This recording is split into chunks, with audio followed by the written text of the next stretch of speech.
বিসমিল্লাহির রহমানির রহিম।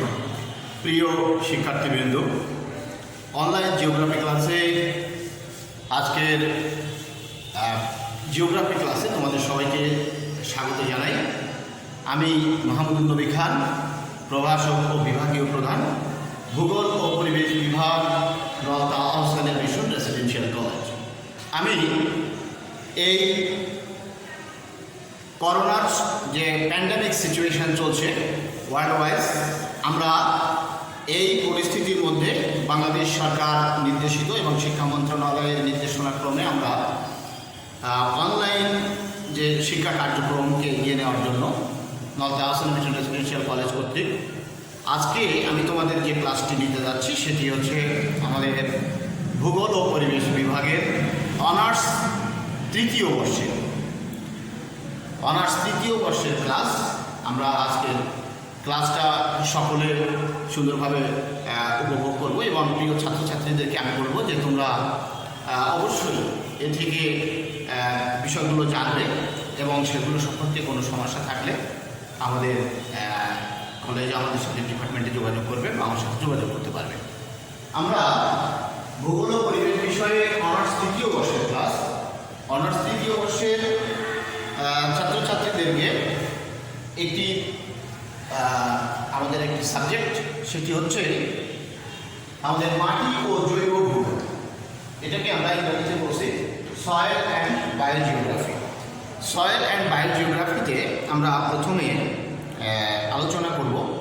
আমরা এটা সাবজেক্টের নাম শুনলেই বুঝতে পারছি যে মাটি এবং জৈব ভূগোল। মাটি নিয়েই পৃথিবী পৃষ্ঠের মাটির গঠন, মাটির বৈশিষ্ট্য, মাটির ভিন্নতা, মাটির অম্লত্ব, ক্ষারকত্ব বা বিভিন্ন অঞ্চলে যে মাটির ভিন্নতা দেখতে পাই আমরা, সেগুলো নিয়ে মূলত আজকে আমরা আলোচনা করব। তো আমরা ইন্ট্রোডাকশনে আমরা যে বিষয়টা বলতে চাই যে মাটি বিজ্ঞানকে ইংরেজিতে পেডোলজি বলা হয়। মাটি বিজ্ঞানের মধ্যে ভূগোলে বিজ্ঞান নিয়ে কেন আলোচনা করা হয় মাটিকে নিয়ে?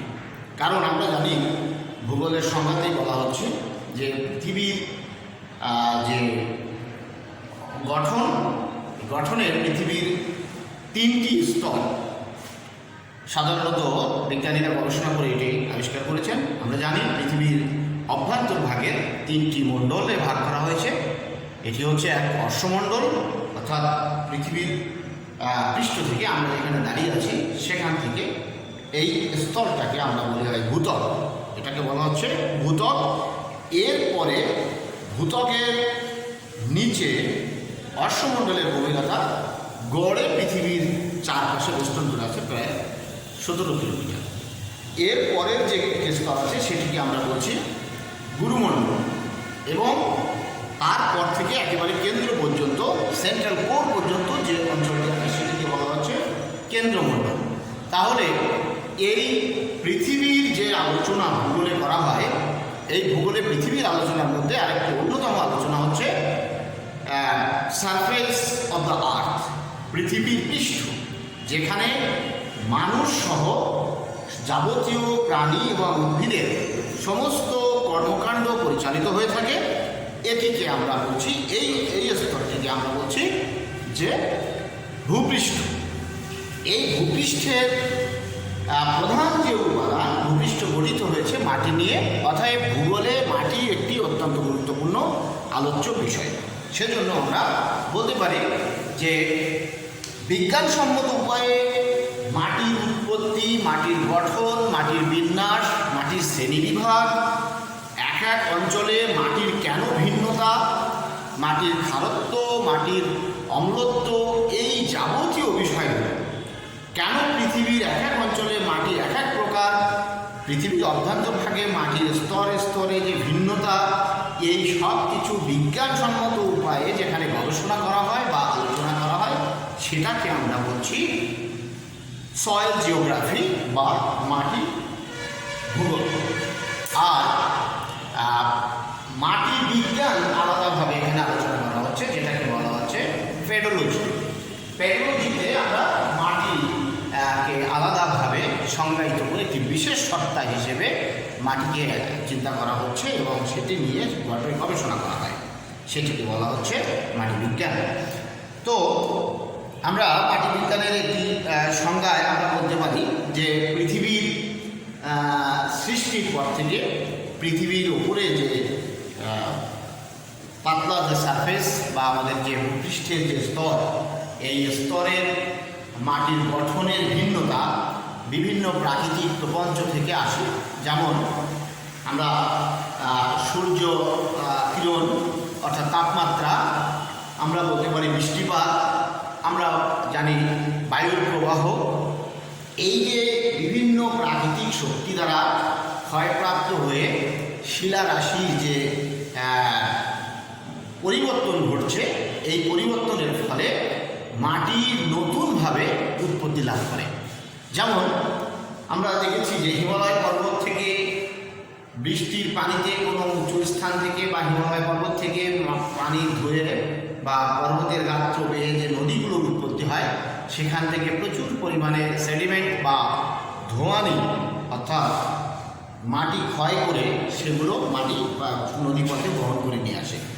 এই বহন করে নিয়ে আসার ফলে যে মাটির উৎপত্তি হয় এটা পলিমাটি হিসেবে আমরা জানি, যে বন্যার ফলে প্রতি বছর যে মাটির উৎপত্তি হয় সেটা পলিমাটি বলা হয়ে থাকে।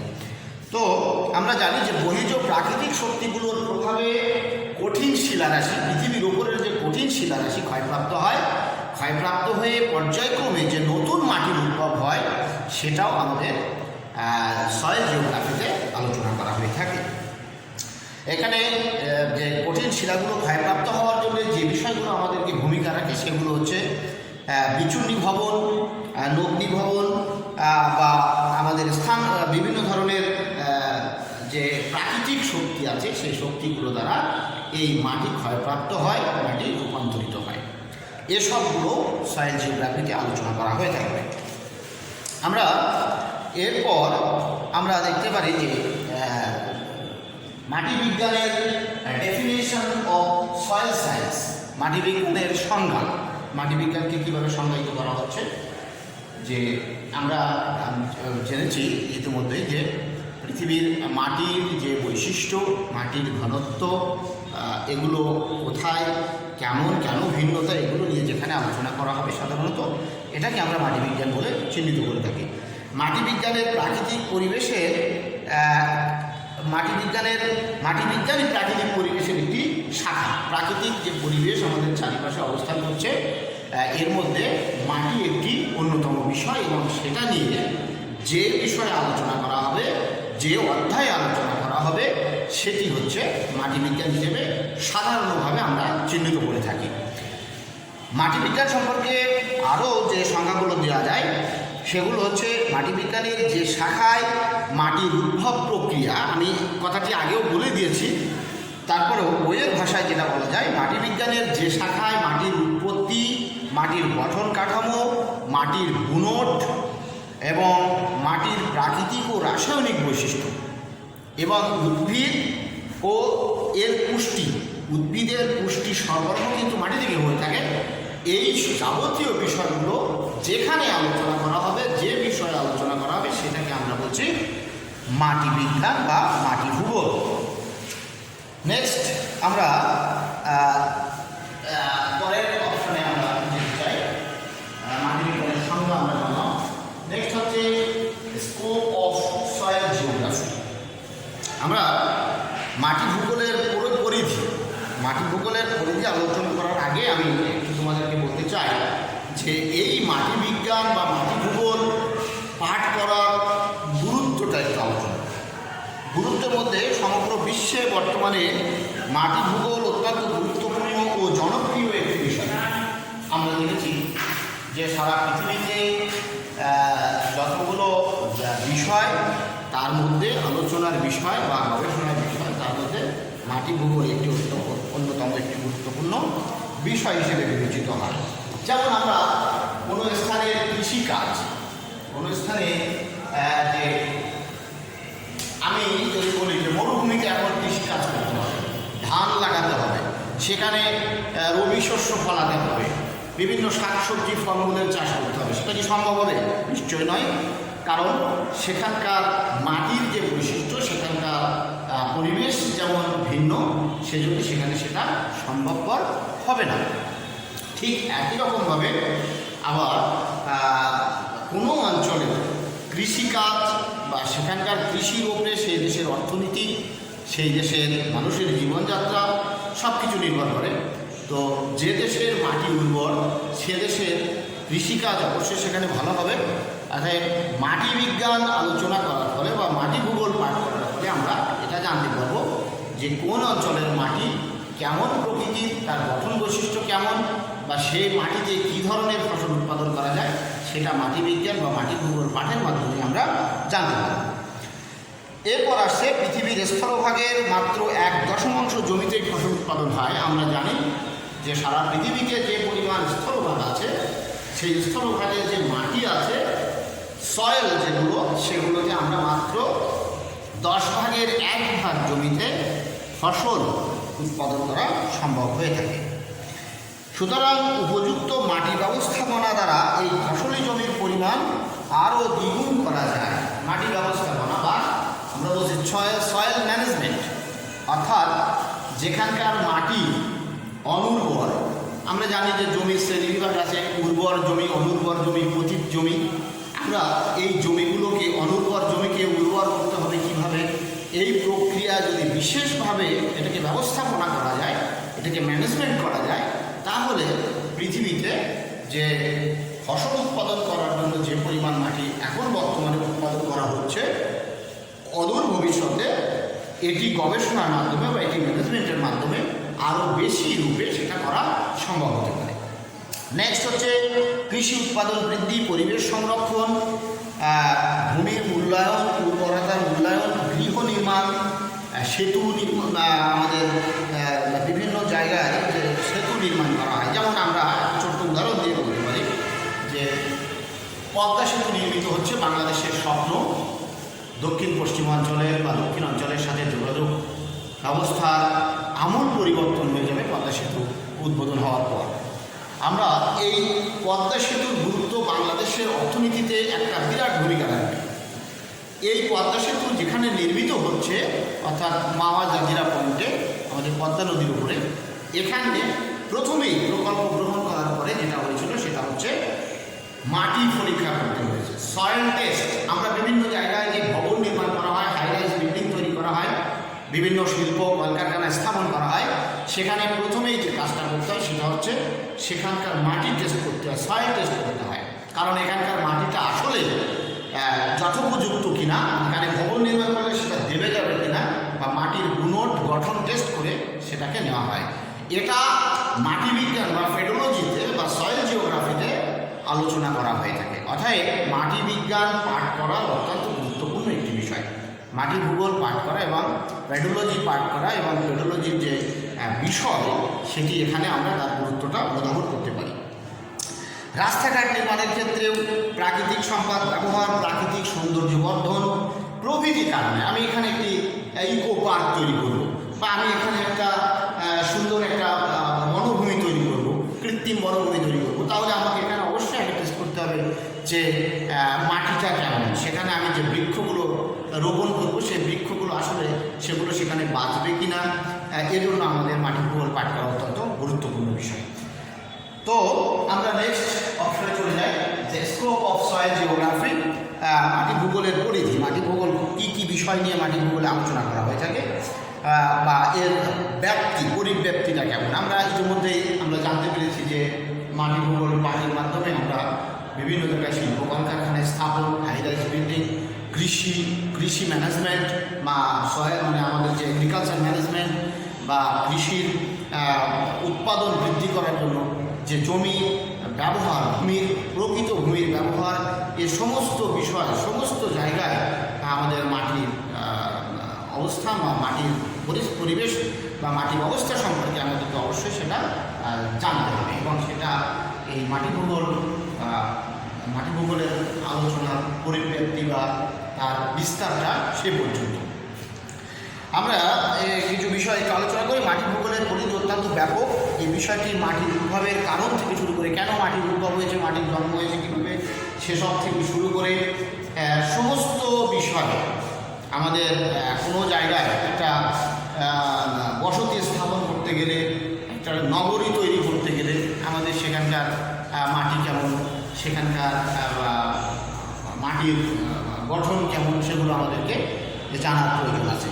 মাটির সৃষ্টির উপাদান এবং মাটিতে খনিজ উপাদান, জৈব উপাদান, পানি ও বায়ুর অবস্থা সম্বন্ধেও আলোচনা এর পরিধির অন্তর্গত বিষয়।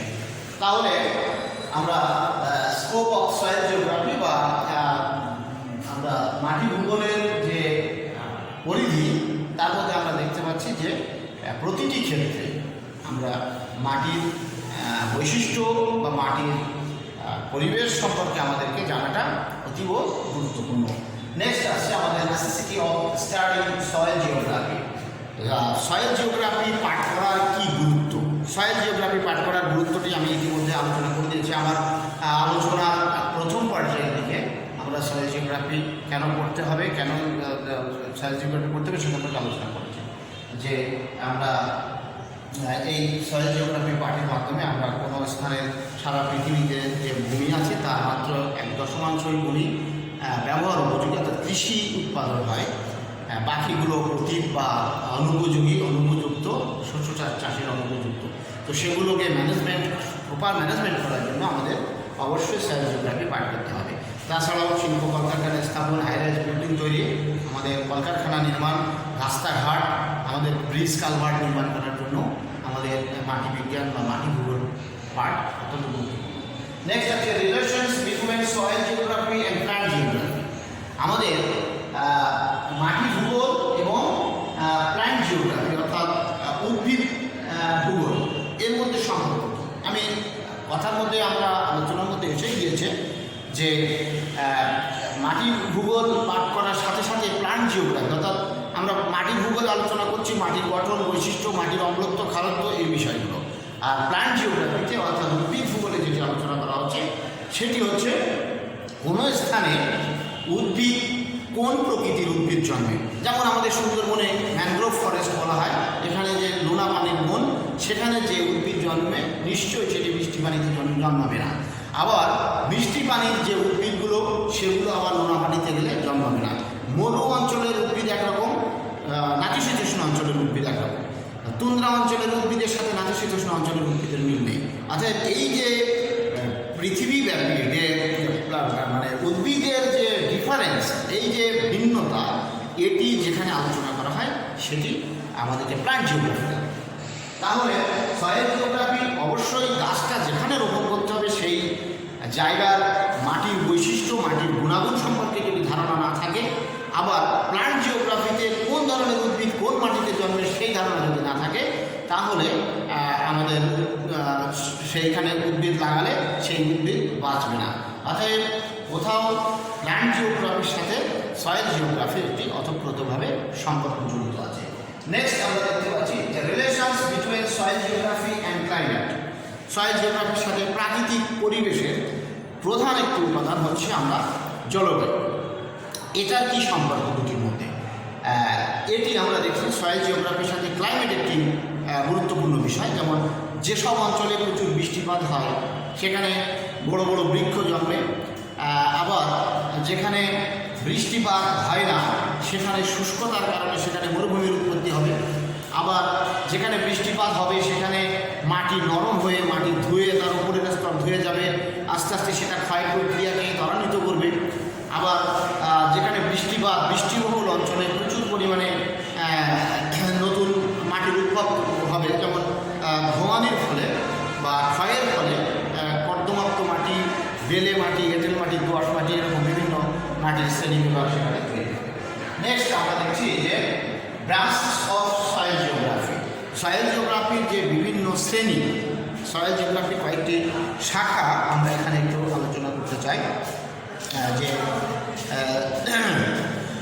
সয়েল জিওগ্রাফির মধ্যে আমরা বলছি যে মাটির মতো এর প্রাকৃতিক বস্তুর উৎপত্তি, গঠন, উন্নয়ন, শ্রেণী বিভাজন, ব্যবহার, মানচিত্রায়ন, রাসায়নিক ও জৈবিক বৈশিষ্ট্য, এই সবগুলো এ সম্বন্ধে জ্ঞান লাভ করা যায় এবং যার সার্বিক ব্যবস্থাপনার মাধ্যমে বিভিন্ন ফসল ও গাছপালার উৎপাদন কীভাবে করা যায় সেটা নিয়ে আমরা মাটি ভূগোলে আলোচনা করা হয়।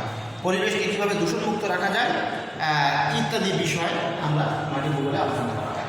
তাহলে আমাদের যে আলোচনার বিষয় ব্রাঞ্চ শাখা, সয়েল জিওগ্রাফির শাখা, তাহলে ভূমির যথাযথ বিন্যাস একটি শাখা, আমাদের মাটির গঠন একটি শাখা, মাটির বিন্যাস শ্রেণীবিন্যাসকরণ একটি শাখা, আমাদের মাটির যে টেক্সচার, মাটির যে বুনট সেটার একটি শাখা, এরকম কয়েকটি ভাগে আমরা। নেক্সট হচ্ছে পেডোলজি। আমি পেডোলজি সম্পর্কে আগে আলোচনা করছি। পেডোলজিকে বাংলাতে বলা হয়, একে মাটি বিজ্ঞান বলা হয়, যে বিষয়ে বা যে অধ্যায়ে মাটির যাবতীয় অবস্থা, সহজ কথায় মাটির যাবতীয় অবস্থা নিয়ে যেখানে আলোচনা করা হবে, গবেষণা করা হবে, সেখানে সেই বিজ্ঞানকে বলা হচ্ছে এবার আমাদের মাটি বিজ্ঞান। নেক্সট হচ্ছে এডাফোলজি। মাটি বিজ্ঞানের যে শাখায় মাটি ও উদ্ভিদের মধ্যবর্তী সম্পর্ক, আমরা এটা আগে আলোচনা করেছি প্ল্যান্ট জিওগ্রাফির সাথে। প্ল্যান্ট জিওগ্রাফির সাথে আমরা সয়েল জিওগ্রাফির সম্পর্ক এখানে আলোচনা করেছি। এটাকে সহজ soil geography and plant geography যেখানে একসাথে আলোচনা করা হবে সেটাকে আমরা বলছি এডাফোলজি। নেক্সট হচ্ছে আমরা এখানে দেখতে পাচ্ছি যে মাটি বিজ্ঞানের যে শাখায় মাটি ও উদ্ভিদের মধ্যবর্তী সম্পর্ক নিয়ে পরীক্ষা নিরীক্ষাও আলোচনা করা হয়, তাকে এডাফোলজি বলা হয়। নেক্সট হচ্ছে আমাদের সয়েল বায়োলজি, অর্থাৎ আমরা মাটির যে আমাদের কেমিক্যাল মানে রসায়নের যে বিষয়, সেটা হচ্ছে মাটি ভূগোলের যে শাখায় বিশেষ করে মাটির বিক্রিয়া, যেমন আমরা জানি যে চুনা পাথর বিশিষ্ট অঞ্চলে চুনা মাটি যেখানে আছে সেখানে বৃষ্টির পানি পড়লে চুনা মাটি ক্ষয় হয়ে যায়, বা বিভিন্ন জায়গায় আমরা চুনা পাথর বা বিভিন্ন মাটি আমরা দেখেছি যে যেগুলোতে একটার সাথে আর একটা রাসায়নিক বিক্রিয়া করে। এই যে আলোচনা এখানে এটার বিশেষ বৈশিষ্ট্য হচ্ছে ভৌত ও রাসায়নিক ও জৈবিক রাসায়নিক ধর্মাবলী, অর্থাৎ মাটি ভূগোলের যে শাখায় বিশেষ করে মাটির বিক্রিয়া, মাটি এক প্রকারের মাটি, এঁটেল মাটির সাথে দোআঁশ মাটি, বেলে দোআঁশের সাথে এঁটেল মাটি, কঙ্করময় মৃত্তিকা, বিভিন্ন মাটির সাথে একে অপরের সাথে যে কেমিক্যাল রিয়াকশান, মাটির যে বিক্রিয়া, সেটাকে আমরা বলছি ভৌত রাসায়নিক মাটি বিজ্ঞান। ভৌত রাসায়নিক ও জৈবিক রাসায়নিক ধর্মাবলী, উদ্ভিদের পুষ্টি উপাদান সমূহের অবস্থান ও রূপান্তর, প্রয়োগকৃত সারের সাথে মাটির বিক্রিয়া ও কর্দম, খনিজের উৎপত্তি ও রাসায়নিক পর্যালোচনা করা হয়, তাকে আমরা বলছি যে সয়েল বায়োলজি। সয়েল বায়োলজি সেখানে হচ্ছে যে আমরা যেমন আমাদের মাঠে যখন আমরা ফসল ফলাই, সেখানে যেমন মাটির উর্বরতা শক্তি কমে গেলে আমরা বিভিন্ন ধরনের ইউরিয়া, ফসফেট বা বিভিন্ন ধরনের রাসায়নিক সার সেখানে ইউজ করে থাকি। কখনো কখনো দেখা যায় সার দেওয়ার ফলেও ফসল সঠিকভাবে আশানুরূপ ফসল হয়নি। তার মানে বুঝতে হবে যে অবশ্যই আমি যে সারটি প্রয়োগ করেছি সেই সারটি মাটি যথাযথভাবে সেটাকে গ্রহণ করেনি, না করার কারণে মাটির সাথে সারের একটি রিয়াকশান, একটা নেগেটিভ রিয়াকশান হওয়ার কারণে সেখানে যথাযথভাবে ফসল উৎপাদন আশানুরূপ হয়নি। তো আমরা আজকে মাটি বিজ্ঞানের যে সমস্ত বিষয়গুলো, মাটি ও জৈব ভূগোলের আলোচনার বিষয়গুলো আমরা মোটামুটি জানতে পারলাম।